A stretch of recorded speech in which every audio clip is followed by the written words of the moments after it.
함께 만드는 언론 미디어 협동조합.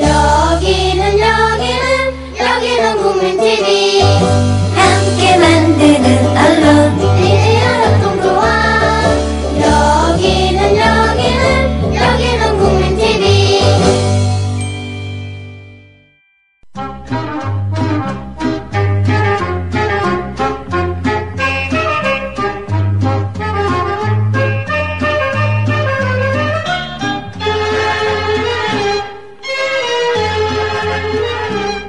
이영미의 흥남부대의 금순이는 어디로 갔을까? 눈보라가 비날리는 바람찬 흥남부두에.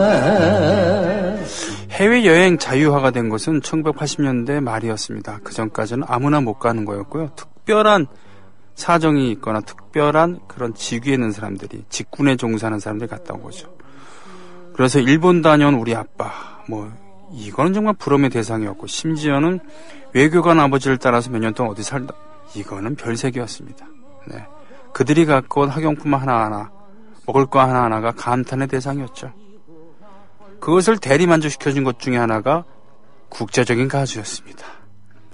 라스베가스, 그러니까 동남아시아에서 돌아온 이거는 아니었고, 라스베가스에서 막 귀국한 그런 분의 리사이틀은 정말 우리를 흥분하게 만들었죠. 오늘은 그분 얘기부터 해야 되겠습니다. 네, 튀김이 아니고요, 패티김입니다. 오늘 이 얘기를 해주실 이영미 선생 모셨습니다. 안녕하십니까? 패씨. 네. 패씨의 튀김. 네, 패튀김이 아니라 고 김영곤 씨가 운영했었던 코미디 클럽이라고 하는 그 업소에서 예. 그 모창 가수들 여러 명 있었는데 네. 그 중에는 패튀김이 계셨습니다. 그 김영곤 씨가 직접 예명을 지어줬대요. 아, 그렇군요. 그 왜 김은경 드라마 파랑새는 있다는 파랑새는, 서울달이었나 예, 예. 하여튼 거기 보면 패티정이라는 인물이 나와요. 양금석 그렇습니까? 씨가 했는데 그래서 네. 튀김 언니하고 그 튀김 언니 동생인 티정이라고 자기가. 그렇군요. 네. 그 코리아 브라더스가 나와서 차력쇼 하는 그런 드라마에 나왔으면 그게 파랑새는 있다고요. 네. 김영곤 씨가 나와서 제비 훈련시키는 것이 있다 그러면은 서울의 달이 맞습니다. 네. 하여튼 오늘 이제 기록윤 패티김 이야기를 할 때가 됐는데요. 네. 지난주에 왜 제가 60년대 후반이라는 시기가 한편으로는 이미자, 배호 같은 트로트가 막 부활을 해가지고 막 한창을 날려서 남진 나오느라 넘어가고 있는 트로트 부활의 시대. 네. 또 한편으로는 초기 락 분위기를 받아서 뭔가 이상하게 토착화시킨 양아치 같은 그룹들이 무대 공연을 하면서 막 뭔가 먹고 있었던 키보이스와 그 에드호 음반까지도 같이 나왔던 바로 그런 시대. 예. 였다는 말씀을 드렸어요. 그러면서 또 한편으로는 정부가 부추겨서 나온 이상한 건전가요가 인기 있었던 시대이기도 한. 네. 근데 그게 이제 한꺼번에 가는 거였거든요. 네네. 그리고 또 하나의 흐름이 그 스탠다드 팝이 초기의 희망의 건전하고 명랑함을 약간 벗으면서 뭔가 국제화되고 훨씬 더 화려해지는 시대로 바뀌게 돼요. 네. 그러니까 거기에 못 끼는 사람들은 그냥 다 트로트로 돌아요. 아, 네. 그렇군요. 예, 거기 그 정도까지 못 끼면, 그러니까 패티김 정도가 와서 이렇게 활동하는 시기가 되면 그 정도 분위기에 낄 수가 없으면 그냥 앵간히 트로트 부르는 게 나아요. 나이 먹었으니까. 이미. 그리고 네. 패티김 정도가 되면 이제 훨씬 더 한명숙 이제 거기는 그 정도까지는 대결을 할 수가 없는 정도의 네네. 그런 실력을 보이고 있는 거죠. 그래서 네. 오늘은 바로 패티김과 기록윤 컴비 노래들을 쭉 들어보겠습니다. 아이고, 오늘 근데 보니까 들을 노래들이 참 많아요. 너무 많아서 네. 오늘은 얘기 많이 못하고 그냥 노래만 좌라락 거의 들어도 꽉 찰 정도의 수준입니다. 저 이런 날로 먹는 방송 좋아합니다. 네, 저도요. 어쨌든 기록윤 이야기하기 전에 네. 패티김의 첫 히트곡이라고 할 수 있는 번안곡들 빼놓고 네. 창작곡으로 첫 히트곡은 초우를 꼽아야 되는데요. 네. 이 곡은 기록윤의 곡이 아니고 박춘석 작사 작곡의 곡입니다. 네. 1966년 영화 초우의 주제가였습니다. 들어보겠습니다. 가슴 속에 스며든 이 노래였습니다. 초우. 네, 그 박춘석 씨의 작품이죠. 그렇죠. 이 노래가 사실 언제 녹음됐는지 좀 정확하지가 않은데요. 왜냐하면 우리는 당연히 1966년에 영화 초우의 주제가로 발표가 네네. 된 거로 알고 있는데요. 네.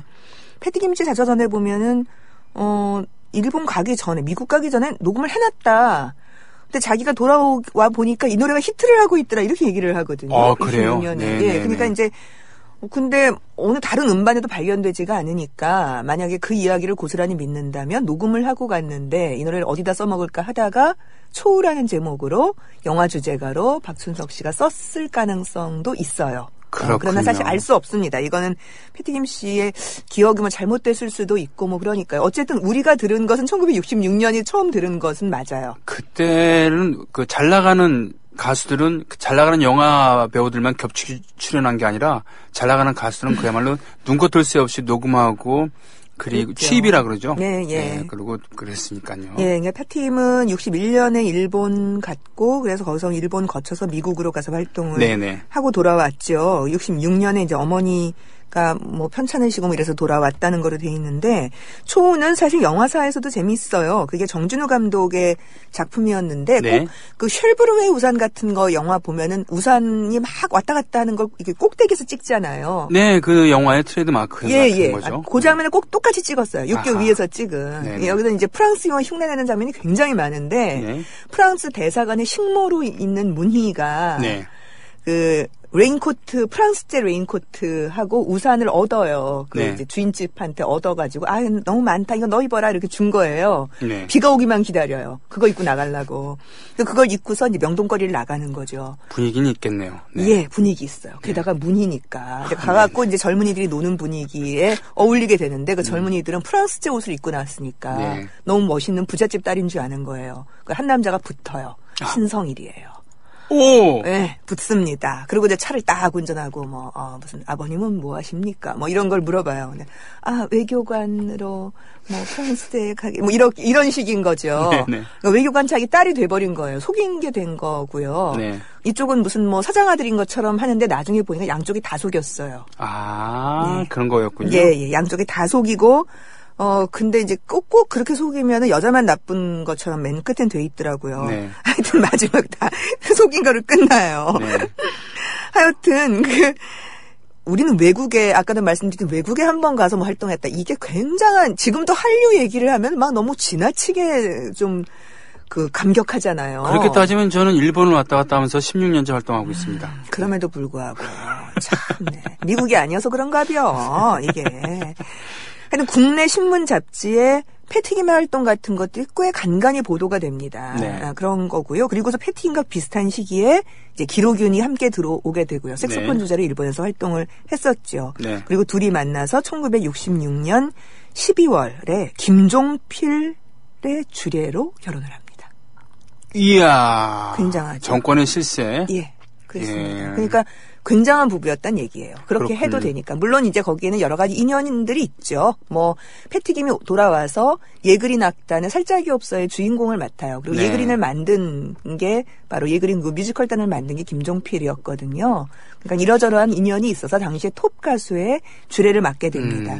이 둘이 결혼하기 직전에 어떻게 보면 이제 기로균의 작업송인데요. 예. 패티김한테 이 노래를 하나 지어줘요. 그게 4월이 가면이라는 노래였어요. 네네. 역시 정준우 감독의 영화 주제가였는데 패티김은 그게 자신한테 하는 청혼의 메시지라는 것을 금방 알아챕니다. 네. 그리고 미국으로 돌아가지 않고 주저앉아서 결혼을 하게 되는 것이지요. 낭만적이네. 예, 4월이 가면 듣겠습니다. 4월에 가면 듣죠.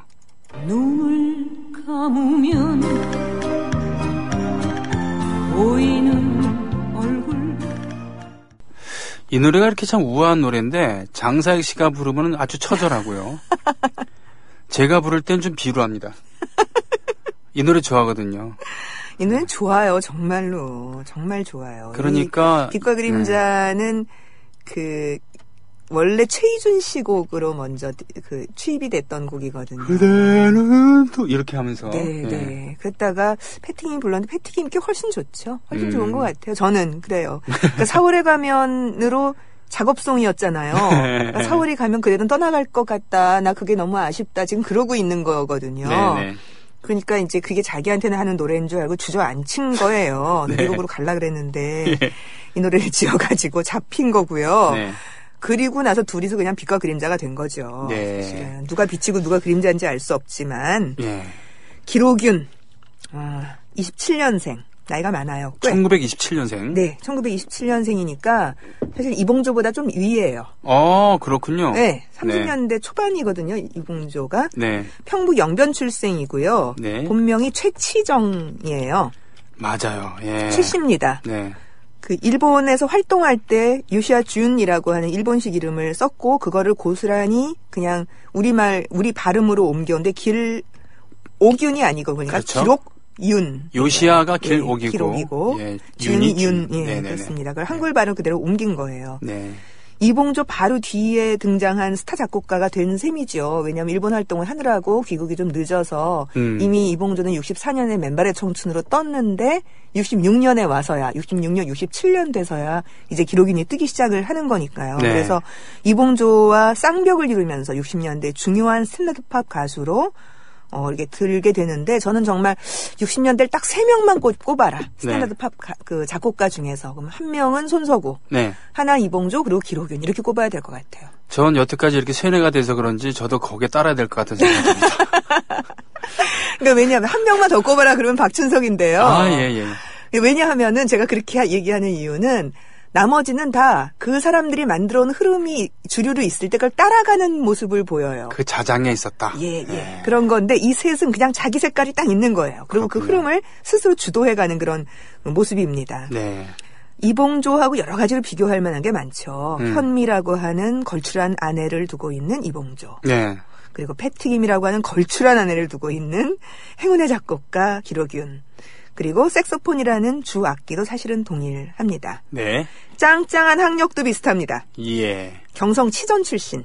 서울대 치대예요, 지금으로 따지면. 그렇죠. 네. 그러니까 당시에 징병을 면할 수 있는 게 일제 말기에 들어갔는데요. 그게 의학계열로 들어가면 징병을 면할 수가 있었대요. 그랬군요. 예, 잠깐. 그래가지고서 그쪽으로 이제 밀어서 집어넣은 거죠. 엄청난 경쟁률이었겠네. 그랬겠죠. 네. 그래서 그게 이제 당시에 경성 치과의학 전문학교거든요. 당시 네. 의대 같은 건 다 전문학교예요. 그러니까 유니버시티가 아니고. 그렇죠. 그러다가 뭐 그게 바뀌어갖고 하여튼 우여곡절이 좀 있은 다음에 그게 나중에 경성 치전 서울의대, 서울 치대 이렇게 바뀝니다. 네. 그래서 이분이 치과 공부를 좀 하신 분이어가지고 뒤늦게 1981년에 경희대에서 석사학위를 받아요. 그랬군요. 예, 석사학위 받을 때 논문이 뭔지 아세요? 뭔데요? 예, 음대 석사학위일 거 아닙니까? 네. 관악기 연주자의 교합 상태에 관한 연구예요. 그러니까 이가 어떻게 교합이 돼 있는 게 관악기 연주자와 관련이 있는가. 그러니까 쉽게 얘기하면 구강구조 그렇죠. 얘기군요. 그렇죠. 그러니까 자기 주 전공을 살린 거잖아요. 양쪽 전공을 다 살린 거잖아요. 자기가 직접 불어봤으니까 네. 어떤 구강 구조일 때 제일 잘 불어주고 이거 알 거 아닙니까? 그랬군요. 사실 이 몸으로 하는 예술은 그거 되게 중요해요. 그랬군요. 왜 김호철 같은 분이 군악대에 있어서 거기서 금관악기를 불었던 그 흔적이 굉장히 음악에서 많이 남아 있잖아요. 그 빰빠라 하는. 그렇죠. 노동가요 작곡가. 예. 그냥 빰빠밤 이런 부분이 굉장히 그 금관악기를 다뤄본 사람이나 할 수 있는 그런 편곡들이고 전주 부분인데 네. 그분한테 이제 얘기를 들으면 그 얘기 굉장히 많이 해줘요. 뭐 우리나라 사람은 트럼펫 소리가 잘 흑인처럼 안 난대요. 그게 입술 두께 때문이다. 그 얘기 있더라고요. 예. 정말. 그래서 입술이 얇아서 그렇게 안 난대요, 우리는. 그래서 흑인들이 트럼펫을 잘 부는 이유가 예. 입술이 두껍기 때문이다. 예. 라는 말도 있습니다. 네, 이게 부르릉 하는 거 부드러운 소리가 나는 게. 그리고 또 하나는 뭐 무슨 그 이비인후과 의사 같은 성악 그 클래식 애호가인데 그분이 네. 우리나라 사람들이 이 두뇌 머리죠. 머리에서 네. 공명통이 있어야 두성은 울릴 거 아닙니까? 네네. 그게 서양 사람보다 작대요.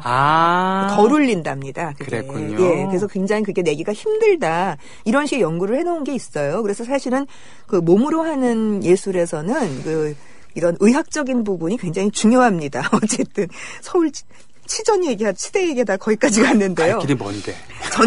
전쟁 때 이제 군예대에서 대학생인데도 군예대에서 활동을 했고 그리고 이제 치대 선배가 매니김이라고 김영순이라는 분인데요. 네, 클라리넷 주자였나요? 네, 이분이 미팔군 쇼 멤버 화양흥업이란 걸 하고 있었죠. 이제 지금의 SM 아닙니까? 거의 그런 수준이에요. 네. 예, 거의 그런 수준의 화영음악이 들어가서 기록인이 활동을 하기 시작하면서 음악 활동을 본격적으로 합니다. 네. 어쨌든 패티김을 주저앉히는데 성공을 했잖아요. 네. 기록인 씨가. 그리고 신혼여행을 어디로 갔냐? 베트남 전쟁으로 갔어요. 아. 베트남에 가서 6개월 동안 위문 공연을 갔다 온 것으로 신혼여행을 갔어. 와, 정말 멋있어. 이 부부가 정말 너무 잘났어요. 잘났어요, 정말. 멋있는 게 아니라 정말 잘났어, 정말이야. 그 당시 하는 그 일들이 너무 잘난 네. 일들을 하고 있는 거예요. 그러면서 이렇게 곡들을 떡떡 주면서 최고로. 그러니까 네. 이 둘이 살림하고 있는 얘기들이 당시에 막 온갖 잡지란에 다 나는 게 네. 그렇게 멋있는, 이게 거의 한국에서 이루어지는 일이 아니라 외국의 가수와 작곡가가 하는 것 같은 그런 느낌을 줬었다니까요. 예. 어쨌든 기록윤은 패티김을 잘 잡은 것이, 기록윤의 노래는 전 듣고 있으면은요, 남자한테 잘 안 어울려요. 보세요. 기록윤 노래치고 남자가 부른 게 있나?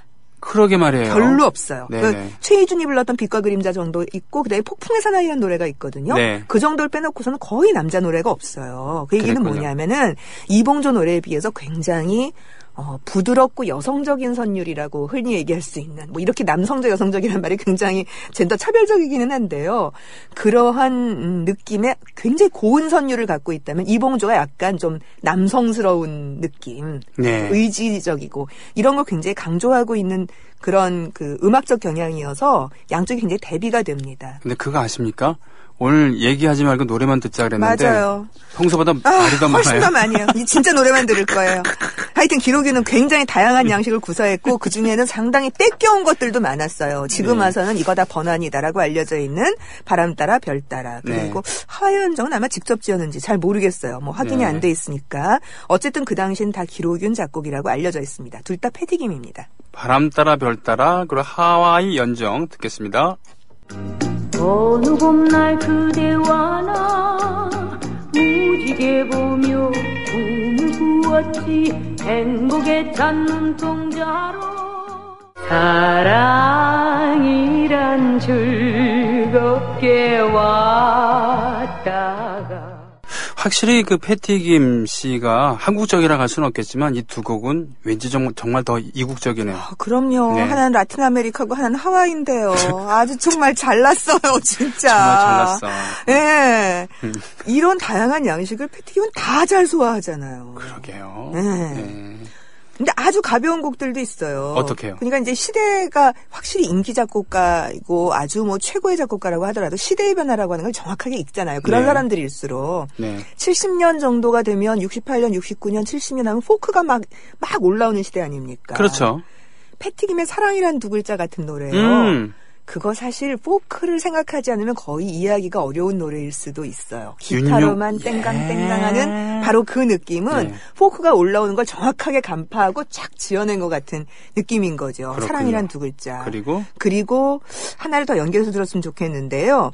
하여튼 이들의 사생활이라고 하는 게 거의 온 국민이 다 알고 있는 그런 거였거든요. 국민 커플이었군요. 예, 정말 이게 첫 딸을 낳았어요. 정아를 낳았는데 그 정아를 위해서 지은 노래가 있어요. 아버지가. 그리고 엄마가 불렀어요. 네. 그게 1990이라는 노래인데요. 네. 1990년 정아는 21.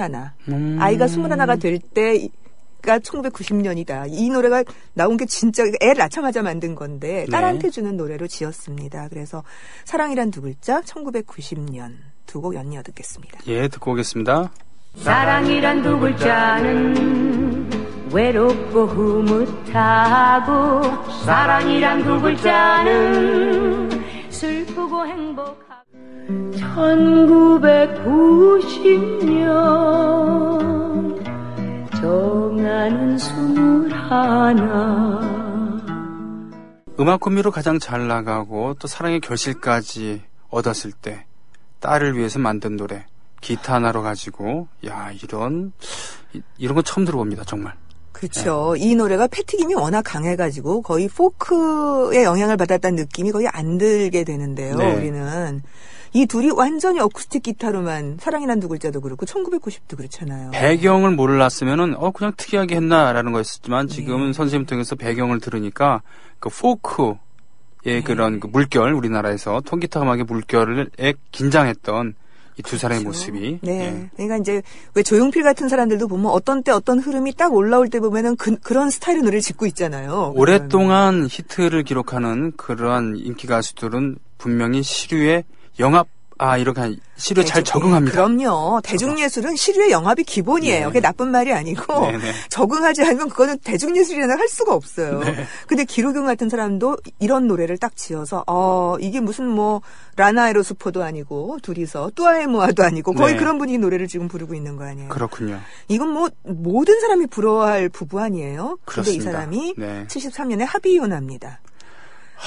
그리고 아주 이례적으로 네. 이혼 기자회견을 합니다. 우리는 이혼합니다. 그리고 기자회견하고 그 사회를 또 곽규석 씨가 봤다든가 하여튼 이혼 기자회견 사회를. 그 이혼 기자회견은 최무룡 씨도 하지 않았나요? 그 기자회견은 안 했나요, 그때? 기자회견은 아니었어요. 네. 예, 이것도 최초의 기자회견일 그렇군요. 거예요. 예, 이혼 기자회견으로선 최초의 기자회견이었고요. 이혼 시그랑 거나 마찬가지잖아요. 네네. 그리고서 이별이 그때 나온 노래예요. 이별. 그래서 그 이별이 이 이혼 이벤트 때문에 엄청나게 히트를 했어요. 정말 히트했어요. 그러니까 이거 어떻게 이렇게 딸을 위해서 노래 한 곡, 아내를 위해서 마지막으로 거의 한 곡. 아니 왜 도박을 하고 술 마시고 그래갖고선 이혼을 자초해요. 그거야 백사정이고 그건 알 수 없고 더 기가 막힌 거요. 73년에 이혼했잖아요. 네. 74년에 동경국제가요제 같이 나가요. 네. 그리고 사랑은 영원히를 불러요. 그래서 3위를 받아요. 3등을 하는데 이혼한 아내와 남편이 같이 콤비로 나가서 노래를 부르고 이런 쿨한 부부를 만나. 잘났어 세상에. 정말. 듣겠습니다. 이별 그리고 사랑은 영원히. 네. 어쩌다 생각이 나겠지 냉정한 사람이지만 봄날에는 꽃안개 아름다운 꿈속에서 좋은 그대 가창력하며 곡의 해석력. 마지막에 이렇게 호흡을 쫙 클라이맥스에 대단원까지 밀고 갈 때, 이게 막 숨을 같이 몰아쉬게 되는 거 있잖아요. 그렇죠. 게다가 철저한 자기 관리까지. 그렇게 따지면은 어마어마해요. 옛날에 우리가 많이 쓰던 거 있잖아요. 몇십 년 만에 한 번씩 나올까 말까 하는 네, 가수다 네. 뭐 이런. 예, 죽어서도 목을 보관해놔야 돼. 뭐 이렇게 얘기하는. 그리고 이제 외모까지 이렇게 해당된다 그러면 그야말로 정말 넘사벽이었었던. 그렇습니다. 어느 근데 정도는. 한편으로는 기록윤으로서도 이런 스탠다드 팝의 스타일로 대곡을 지을 수 있는 수준에 왔다는 거예요. 그러니까 이제 보면은 이봉조와 기록윤이 계속해서 서로 경쟁적으로 대곡을 지으면서 이렇게 쫙 성장하는 느낌이 좀 있어요. 그렇군요. 네네. 67년에 만든 안개가 70년에 동경가요제에서 상을 타고 나니까 이거 할만하다는 생각이 들었을 거 아닙니까? 그렇군요. 사랑은 영원히가 74년이죠. 그리고 그 다음에 무인도가 칠레가요제 가가지고서 또 상 탔죠. 네.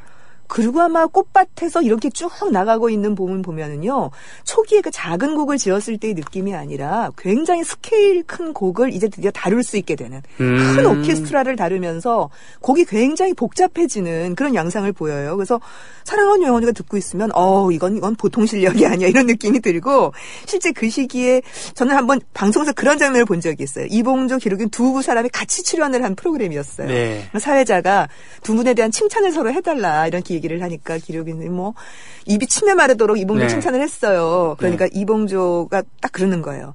제가 한국 가요에서 정말 단 한 곡의 명곡을 꼽으라고 얘기를 하면 최고의 명곡으로 사랑은 영원히를 꼽겠습니다. 이렇게 얘기를 하더라고요. 그거는 입이 침이 마르도록 칭찬한 것을 다 뛰어넘는. 그렇죠.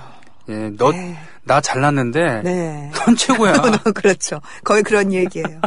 근데 어쨌든 이 네. 패티김은 이제 끝난 거예요. 이걸로 아이고. 사랑은 영원히로. 네네. 그리고 기록윤은 패티김은 이제 그러고서 약간 노래 나오다가 미국으로 갔고요. 네. 기록윤은 새로운 가수를 만나죠. 그게 혜은이입니다. 근데 혜은이는 스케일이 완전히 다르잖아요. 그럼요. 패티김은 완전 대형 가수. 새튀김은 당신은 모르실 거야. 자꾸 오목오목하고 막 딱 이렇게 생겼죠. 처음에 나왔을 때는 사복 입혀놓은 고등학생 맞아요. 이미지였잖아요. 맞아요. 그렇습니다. 네. 그래서 분위기가 노래가 달라져요. 네네. 저는 이 과정을 보고 있으면은 작곡가라고 하는 게 어떤 가수를 만나느냐에 따라서 이렇게 노래가 달라지는구나. 더 이상 패티김 스타일의 노래를 지어줄 수가 없는 거예요. 예. 이 가수한테는 이 가수한테 맞는 곡을 지어줘야 될 거 아닙니까? 네네. 마지막으로 두 곡을 골랐는데요. 우리가 70년대 혜은이를 다시 다루게 되지 않을 것 같아서요.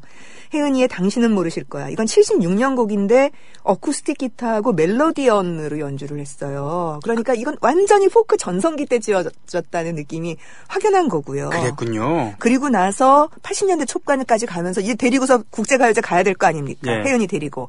그리고 간 게 당신만은 사랑해였어요. 이게 77년 작품인데요. 예. 최우수 작품상 대상을 수상했거든요. 서울국제가요제에서. 그러니까 서울에서 한 거니까 대상을 받은 거죠. 아무래도. 이 홈그라운드 프리미엄이 있으니까. 그리고는 79년인가에 그 사랑해 당신만을 영원히 이런 노래도 맞아요. 무슨 예, 어디 또 딴 데 갔어요. 남태평양 가요제인가 뭐 이런 데 가서 또 상을 받은 적이 있어요. 그렇습니다. 네. 근데 어쨌든 당신만 사랑해가 가요제 곡이기 때문에 스케일이 크긴 합니다만 네네. 그거 말고도 뭐 진짜 좋아해 새벽비 띠띠빵빵 제사만강교 감수강, 네, 감수강 새벽비. 이런 노래들 다 보고 있으면 확실히 혜은이한테 준 노래들은 스케일이 좀 작고 귀여운 노래라는 것을 알 수 있습니다. 그것은 그 기록윤 선생이 얼마나 위대한 작곡가였는가를 맞아요. 반증하는 그런 그렇습니다. 딱 맞는 노래를 지어주잖아요. 예.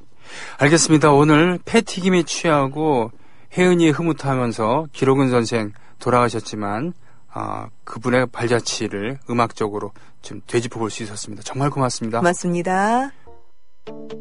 미디어 협동조합원 여러분, 조합비 납입하고 계신가요? 조합원의 기본 의무는 1인당 월 1회 11,000원 이상의 조합비를 납입하는 것입니다. 조합비로 국민TV의 모든 콘텐츠를 만들고 그렇게 해서 세상을 바꾸는 힘을 하나하나 축적해갑니다. 미디어 협동조합 홈페이지 국민.tv 또는 서울 전화 3144-7737로 신청하실 수 있습니다.